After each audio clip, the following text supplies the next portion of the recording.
హల్లెలూయా యేసు ప్రభున్ ఎల్లరు స్తుతించుడి. వల్లభుని చర్యలను తిలకించి స్తుతించుడి. దేవునికి వందనాలు. ప్రభువునందు ప్రియులారా, చేరుకొచ్చిన ప్రియులందరికీ కూడా ప్రభు అయిన యేసుక్రీస్తు వారి ప్రశస్తమైన నామములో మరి శుభాభివందనములు తెలియజేస్తున్నాను. దైవ గ్రంథం బైబిల్ నుండి ఈ ఉదయకాల దేవుని వాక్యము ఎఫెసీయులకు అపోస్తులైన పౌలు రాసిన పత్రిక 4వ అధ్యాయము 24వ వచనం. నీతియు యథార్థమైన భక్తియు గలవారే దేవుని పోలికగా సృష్టించబడిన నవీన స్వభావమును ధరించుకొనవలెను. దేవుని పోలికగా సృష్టించబడిన నవీన స్వభావము. మానవులు ఆయన స్వరూపమందు ఆయన పోలిక చొప్పున నిర్మాణమయ్యారు. అందుకే ఆదికాండం 1వ అధ్యాయం 26వ వచనములో మన స్వరూపమందు మన పోలిక చొప్పున నరులను చేయుదుమని దేవుడు పలికారు. అలాగున మానవుడు దేవుని పోలిక, దేవుని స్వరూపం. అయితే దేవుని ఆజ్ఞకు వ్యతిరేకంగా వెళ్ళడం ద్వారా మానవ జీవితంలో పాపము వచ్చి మానవుని యొక్క రూపం మార్చివేసింది. అందువల్ల మానవుడు దైవ పోలికను, దైవ స్వభావాన్ని కోల్పోయాడు.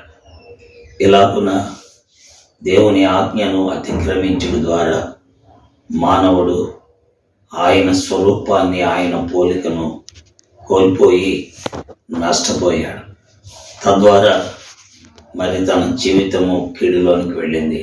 అయితే మరలా దేవుని పోలికగా పుట్టిన నవీన స్వభావాన్ని ధరించుకోవడానికి ఆ దేవుడే ఈ లోకంలోనికి వచ్చారు. ఆయనే ప్రభు అయిన యేసుక్రీస్తు వారు. అందుకే యేసుక్రీస్తు వారు నికోదేముతో అన్నారు, ఒకడు క్రొత్తగా జన్మిస్తేనే గాని దేవుని రాజ్యమును చూడలేడు అన్నాడు. కాబట్టి ప్రభు అయిన యేసుక్రీస్తునందు నూతన జన్మ ద్వారా మరలా దేవుని యొక్క స్వరూపములోనికి మనం వస్తాం.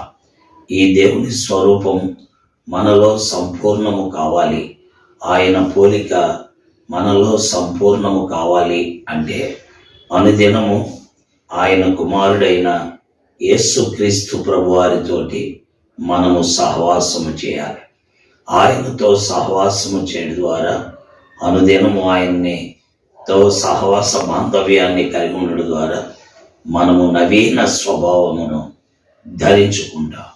కాబట్టి ఈ విషయాలను గమనించిన వారమై ప్రభు అయిన యేసుక్రీస్తు వారితో సహవాసం కోల్పోయిన దైవ స్వభావమును, దైవ రూపమును మరలా క్రీస్తునందు కలిగి ఉండగలం. దేవుడి మాటలను దీవించి మన మధ్యలో ఆశీర్వదించునుగాక. ఆమేన్. ప్రార్థిస్తాం. పరిశుద్ధుడైన తండ్రి, ప్రేమ కలిగిన మా దేవా, నీకు వందనాలు. మేము నీ పాపము చేసి నీకు దూరమై అపవాది చేతిలో పడి మేము నీ పోలికను, నీ స్వరూపాన్ని కోల్పోయాం. అయితే మరలా మా జీవితాల్లో యేసుక్రీస్తు ప్రభు ద్వారా, ఆయన శిలువ త్యాగము ద్వారా, ఆయన చిందించిన రక్తము ద్వారా మరలా నవీన స్వభావమును ధరించుకోగలం. అలాగన క్రీస్తుతో సహవాసం మనకు మేము నవీన స్వభావం ధరించుకున్నట్టుకు దోహదమై ఉన్నందుకై స్తోత్రాలు. నీకే మహిమ చెల్లిస్తూ యేసుక్రీస్తు వారి దివ్య నామములో వాక్యం వింటున్న ప్రియులందరూ అలాంటి భాగ్యమును పొందగలటూ సహాయపడమని యేసు నామములో ప్రార్థిస్తున్నాం తండ్రి. ఆమేన్. Praise lord. అందరికీ వందనాలు. దేవుడు మిమ్మల్ని దీవించి ఆశీర్వదించునుగాక. ఆమేన్.